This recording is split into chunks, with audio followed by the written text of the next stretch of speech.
Okay, this is better, I think. Yeah. Yeah, better? Can you hear me well in the back as well? Okay. Well, good morning, everybody. I'm really happy to be here today. Like Carlijn said, I'm Marrije. I work at eend, which is located here in Utrecht. We're a user experience consultancy, big word, and we help our clients think about their business and about their clients, and we help them improve their effectivity on the web in letting people reach their goals.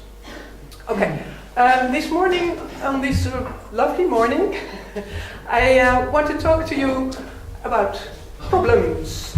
Problems we have with websites, with content for websites specifically, and with this new thing called the responsive web. What we had to do, we used to do, was design websites for desktops, which was difficult enough as it was. We had to figure out who was going to visit the website, where were we going to get our content, how we're going to lead people through that website. So that was difficult, but difficulties have only gotten larger because we have to design for so many things now. You have to take all sorts of devices into account, and also new ones come out every day.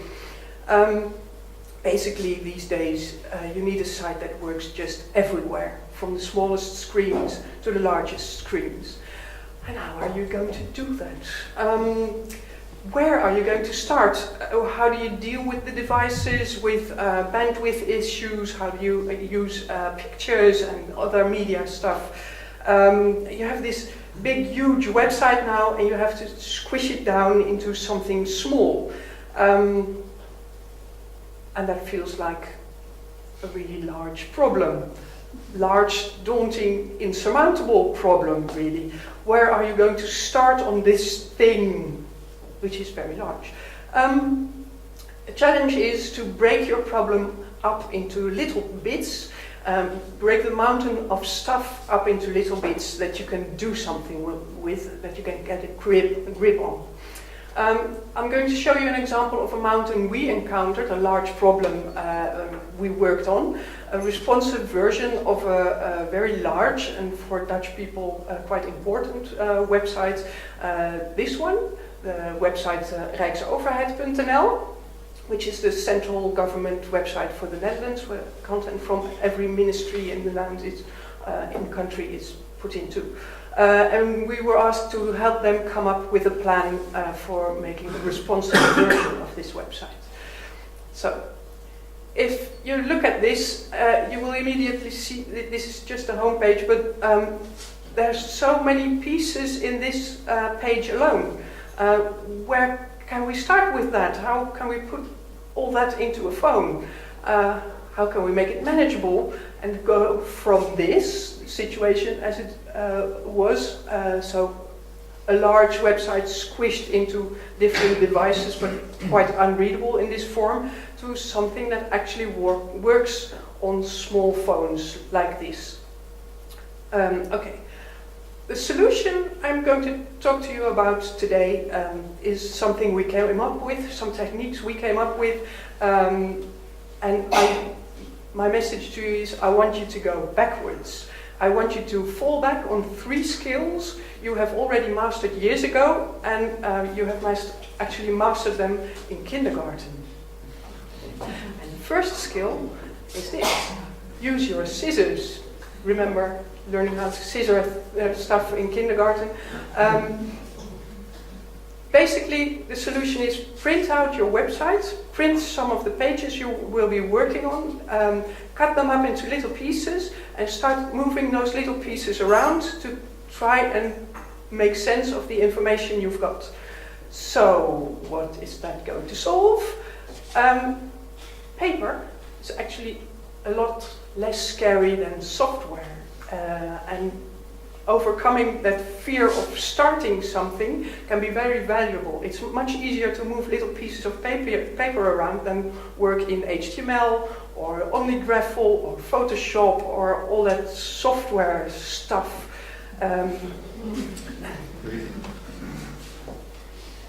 So, what are you going to do? You're just going to print your website. I've got an example here of a page. As you can see, this is fairly large print. My tip would be to print it at least 200%, so that the little pieces you're working with aren't too small, because they will blow away and get fiddly. So get some scissors and some tape for putting things together again. Get some extra paper as well and some pens to scribble on. Also have a camera or a phone handy to document what you've done, so that you can look back at it later and see what happens. Okay, where do we start? I showed you the homepage just now of Rijksoverheid.nl, but I would actually advise you to not start with the homepage, because it's not a very representative page for your website. So any page other than website, or than the homepage, you can start, for instance, with one of the easy pages. If you're still working on what to do with your navigation, for instance, it can be useful to start just with a contact page, because that has all the navigation, the global navigations, but the content of the page itself isn't that complicated, so you can concentrate on getting the navigation right. Or you can start with one of the pages you have lots of. If you have an e-commerce site, for instance, you can start with a product page. Or if you've got a news site, start with a news page. Or you can look at your data. Look at your statistics for the website. Which page is visited most often? Which page is most important to our help desk, for instance? And start there. But it's really not that much of an issue where to start. Just jump in somewhere and start doing stuff, because you will come to different conclusions later on in the project anyway. You will change your mind about things, about solutions you have crafted. Just start somewhere. Okay, so our jumping off point for the Rijksoverheid project was one of the news pages. News is one of the important things in the website, but it's not really the most important part. But it was a good point for us to start, because we just jumped in as well. If you start looking at that page, I'll show you the page. The important thing is to start looking at what do we have here? What sorts of content are available in this page? What are the moving parts of how this is set up? And if you start really looking at this, you will notice that there are different sorts of content in here. You have navigation bits here at the top, some types of navigation. There is also related content. Here's zie ook digitale overheid, for instance. There is also actionable content you can do something with, click on, for instance, like the social media icons. And there is also content, so the actual content which is telling you something. So recognize those first. Okay, and then you start cutting up. And I'll just show you how to do that. You can just cut it up like this. One tiny menu here. But that's not enough. This is a menu, but it actually consists of a number of links in that menu. Do you need a hand? No, it's okay. Thank you. Short demonstration. Okay, so now we've got all these links, and we keep them together And then we have a second menu. But we just take apart all of this, and the search box goes apart, and the menu, we take that apart. This we also take apart because we've got a picture here, and it's different from the content itself. And this is a headline, for instance, and a sort of tag. What sort of content is this? We have a date, and we have to take all of it apart so we can move it around. Nothing should stay together. You don't cut apart this paragraph, for instance. That's a paragraph of text that stays as a block. But all these little things, take them apart. Okay, it's fine. Long page, lots of cutting. So now we've got this little mountain of bits and pieces. What are we going to do with that? The next step is rearranging this into a single column. You can only use one single column because we're going to work on a version that will work on the smallest phones, so the phones that have the least possibilities, the least functionality. One column. Be very strict with that. Things can only go under each other. Why would you want to do that? Because that forces you to make very clear choices. They may also be very painful choices because you're naturally inclined to use a broader canvas and say, well, this is also important or just as important as this. So it just should go next to each other, but don't do that.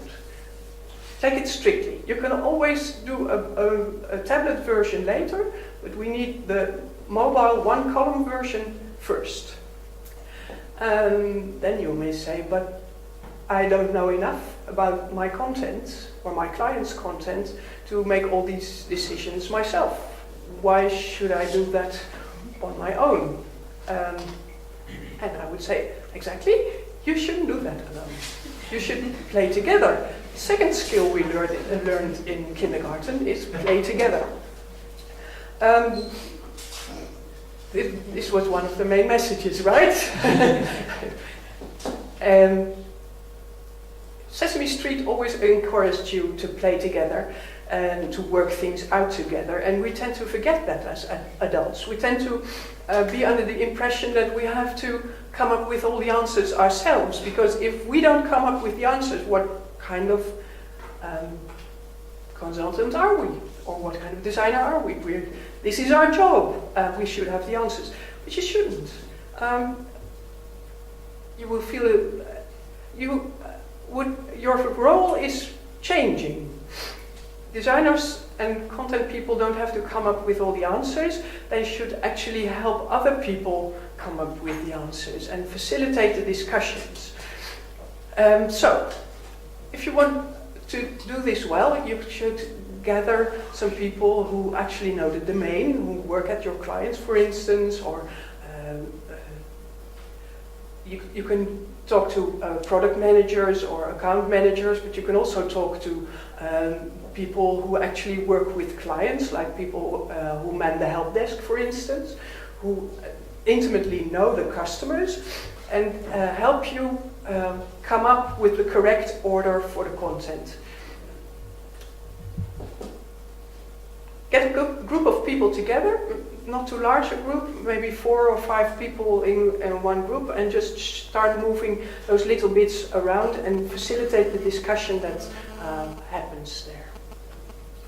If you work in a group like that, you immediately see the value of cutting stuff up into little pieces.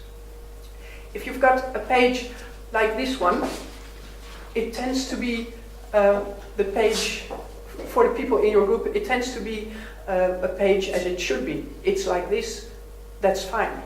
It feels like an unreadable mountain, and it's difficult for them to see other possibilities in that page.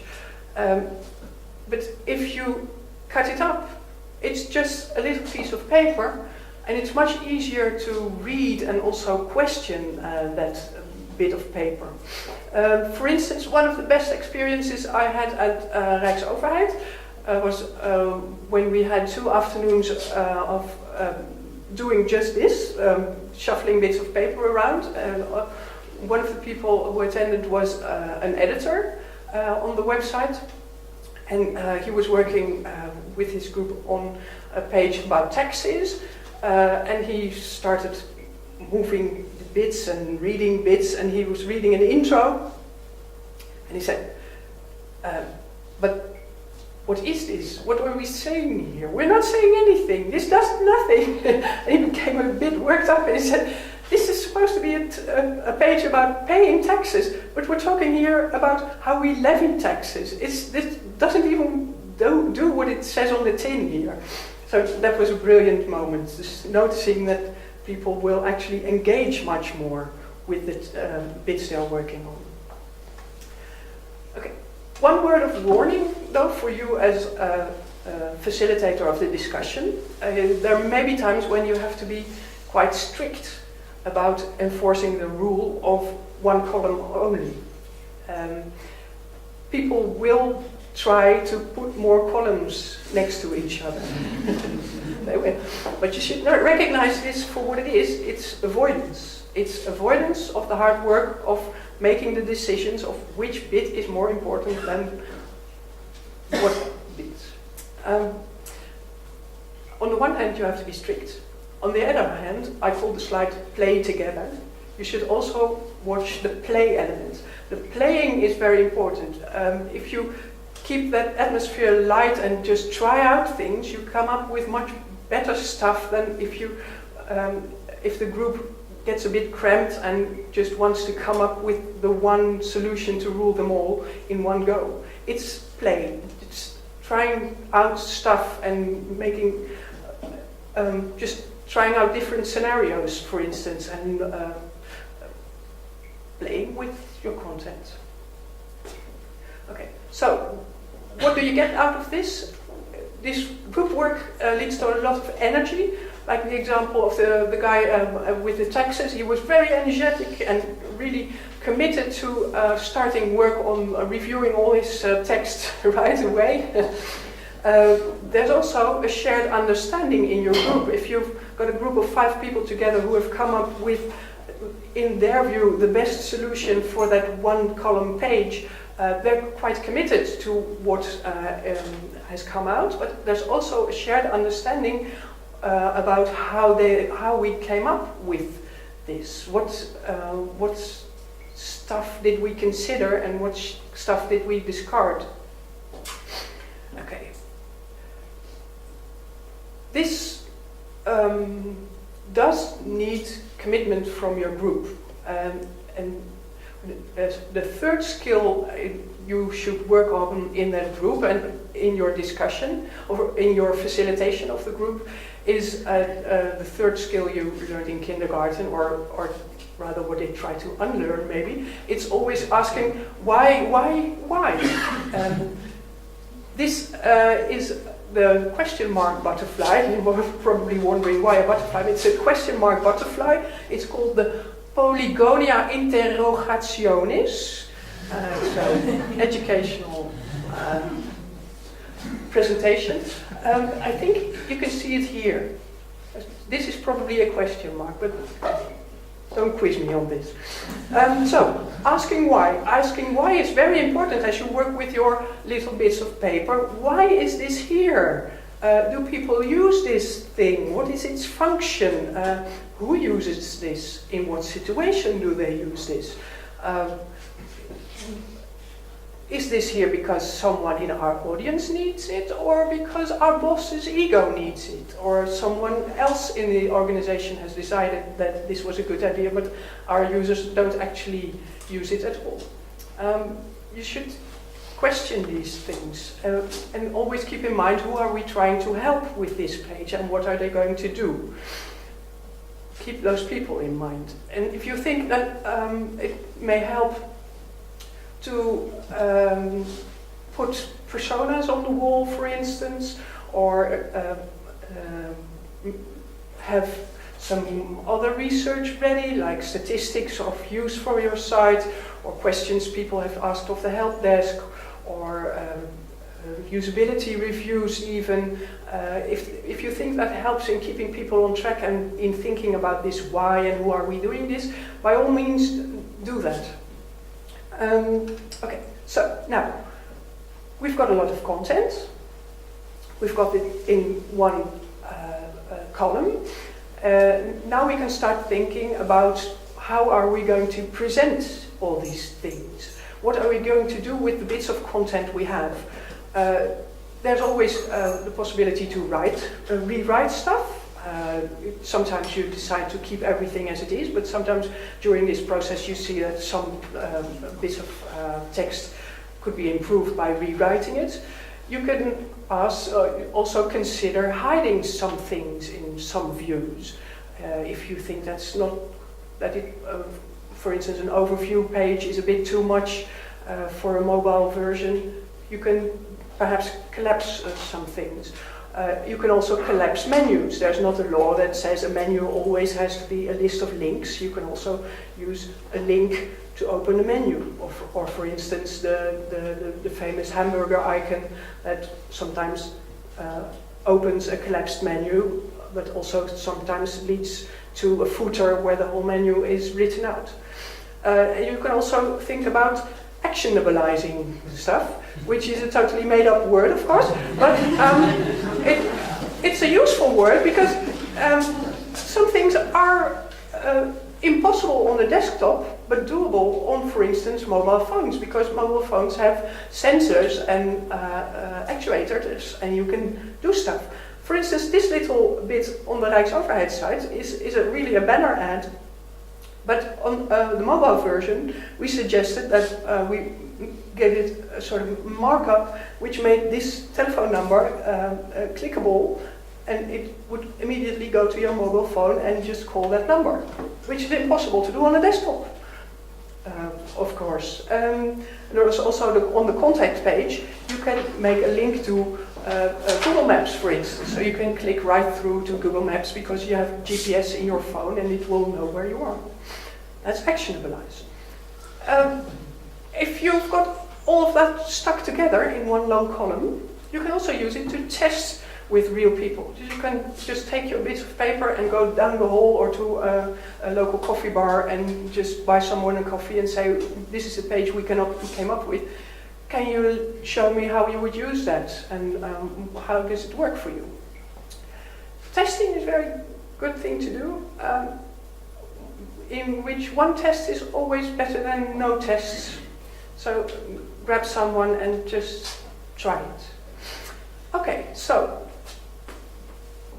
if you encounter some content problems later today, I would like you to think back to kindergarten, go backwards, and think about the 3 skills you know already.